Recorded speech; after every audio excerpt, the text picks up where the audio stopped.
How's it going, everyone? Thanks for stopping by.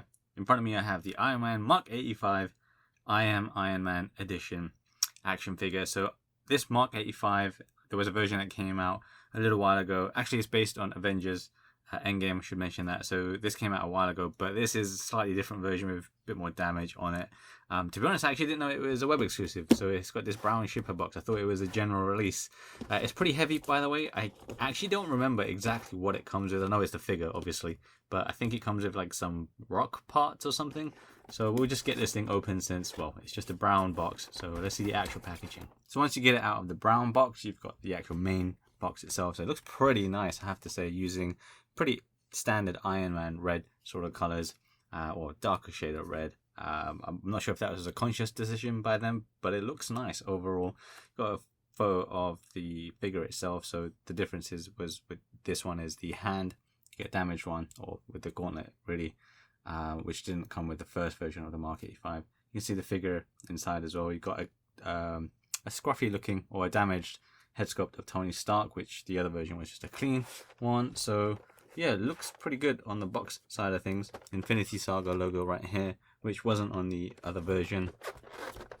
Photo of the figure here, so you can see a bit of the damaged parts, and then more on the reverse side. So yeah, you get this little base here, hence why it's pretty heavy. When I say pretty heavy, it's heavier than what you might expect.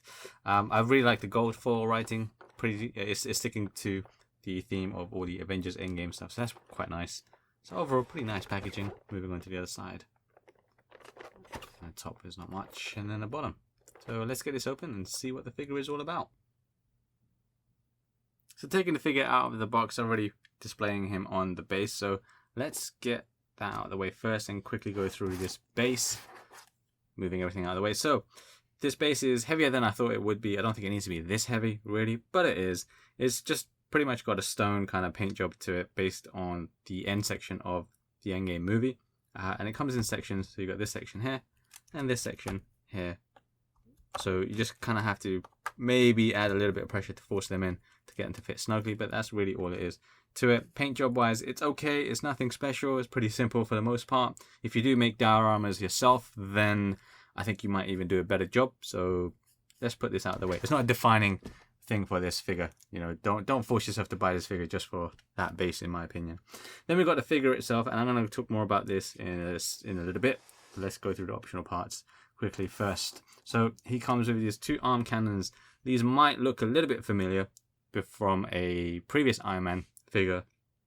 I can't remember which one it was. Maybe Mark 50, the nanosuit weapon set stuff. But now for the Mk85. So you get two of these, both one for each hand, and they look pretty good. Give you a close-up look at them. I like the kind of jaw-like look that they've got on the openings. And then the paintwork is using the same thing as the figure, so a dark red, a bit of a grimy, dirty red to match that kind of mash-up look, if you like, with this figure. These will probably work with the other Mk85 if you have them, and maybe even a Mk50 if you have them, because yeah, they've kind of been pretty consistent with allowing the figures to kind of use the same parts from one another. So then let's go into the helmet.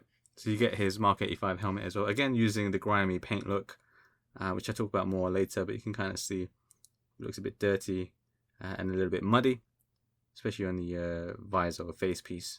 It's actually quite similar to the one before, again, with but maybe a little bit more muddier. But you get that, which is always good. You do need to replace the neck on the actual figure to swap it. So hopefully I will show you that soon. And a few of the hands. So you get one left hand fist, just the one this time.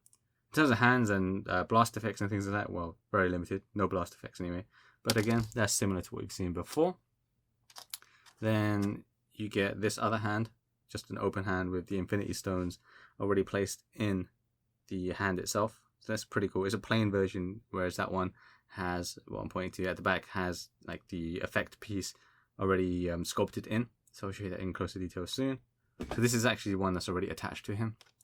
And then of course, the one that everyone wants to have with this is the snap or the finger click hand. So this again, same thing with the Infinity Stones or gems already attached and applied, but this time in the shape of him snapping his fingers. So very simple. He doesn't come with a lot this time, sadly, which is, I don't know. let's talk about that more later. Let's move on to the figure. I've already got him kneeling, so I'm going to reset him back into a standing position and go through it. So moving on to the figure itself, so for the most part straight away, it pretty much is the same Mk85 that you may have bought before, which was a general release. You know, that came with the Tony Stark head sculpt as well. But of course, with this one, the main differences here, other than, you know, the hand that I mentioned before, is the slightly damaged look. So you can see the damage around here, around his shoulder, a bit of his chest, down to his torso, up here again on his chest, and then moving a bit further down, not really that much to be quite honest with you. Just kind of moving around a little bit here, just to show you a bit more detail, but really not that much extra damage. Obviously his face as well, so let me give you a closer look at that.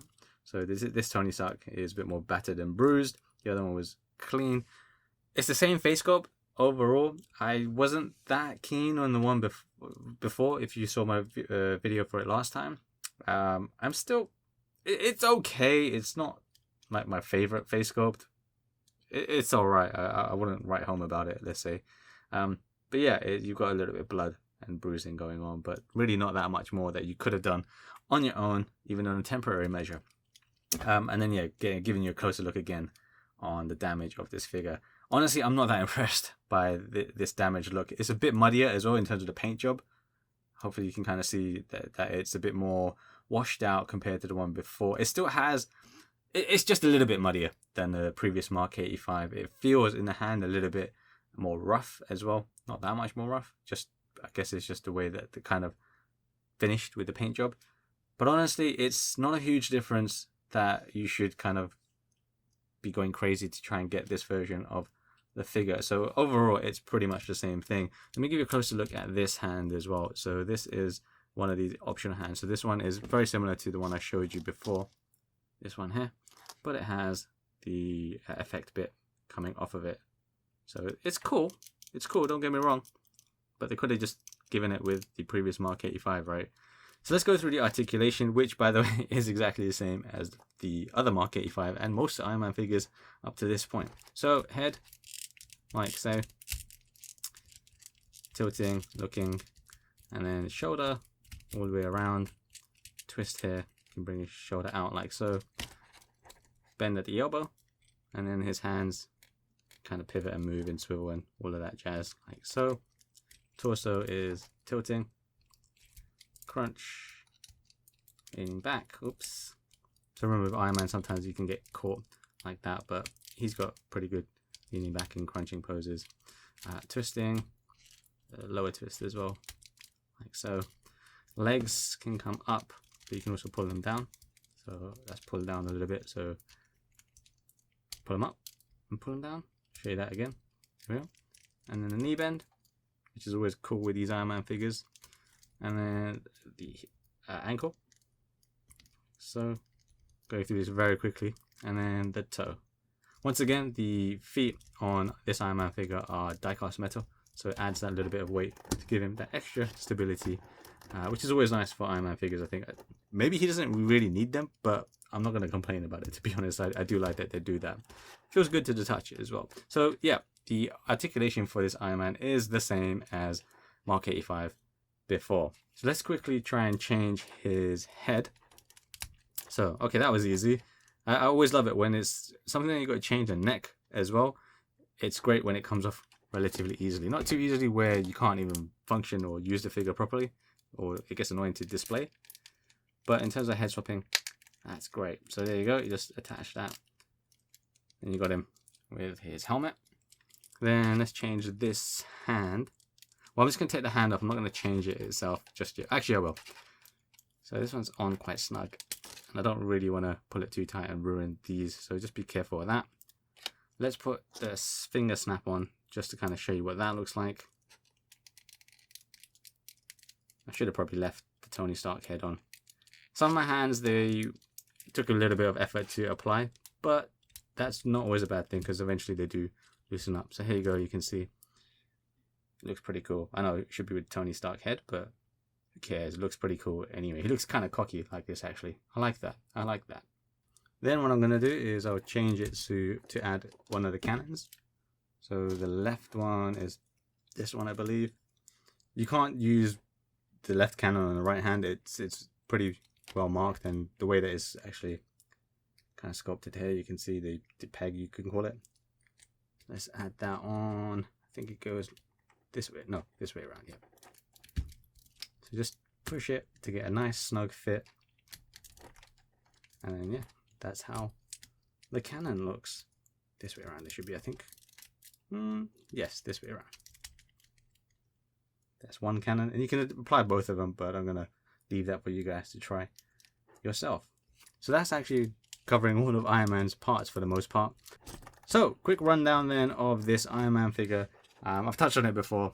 It's the same figure that you got before, but of course it's got more of a damaged look to it. Whether that's going to be something that sways you to actually pony up the cash to buy this figure once again, it's a bit disappointing that they're making us do this. It reminds me of the nanomachine weapon sets where you had to buy 3 of the Iron Man figures to get the full complete set.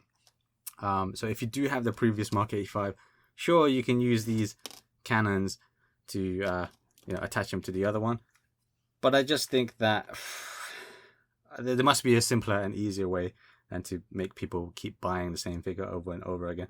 But I guess that's the point. They just want to make you buy the same figure again and again. So if you do have the previous Mk85, then I don't think you necessarily need to buy this one. To be quite honest, it's a pretty good figure in general anyway. If you didn't have that Mk85, then sure, it's if you can get it for a decent price, then go ahead, pick it up. But again, you are going to get the slightly cheap looking damaged effect on his suit of armor, which you may or may not like. I'm kind of think it's a little bit on the cheap side. It's not awful, just kind of cheap. So keep that in mind. Keep that in mind. But yeah, I've got it just to kind of check it out. I don't know if I'll hold on to it. Not really sure. I do like the Iron Man figures in general. The S.H.Figuarts figures of Iron Man are pretty solid. They're really, really well made. This is no different. It's just basically a rehash is all that kind of bothers me about it. So yeah, I think you should form your own opinion based on having a look at the previous Mk85 as well. And I think that's kind of cheap to get now, or about the same retail price. It didn't really go up. So weigh up on that. Do a coin toss on both figures and see what you come out with.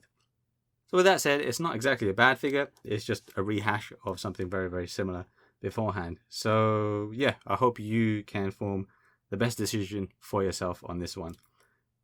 Check out my channel for more of these videos, and I'll see you in the next one.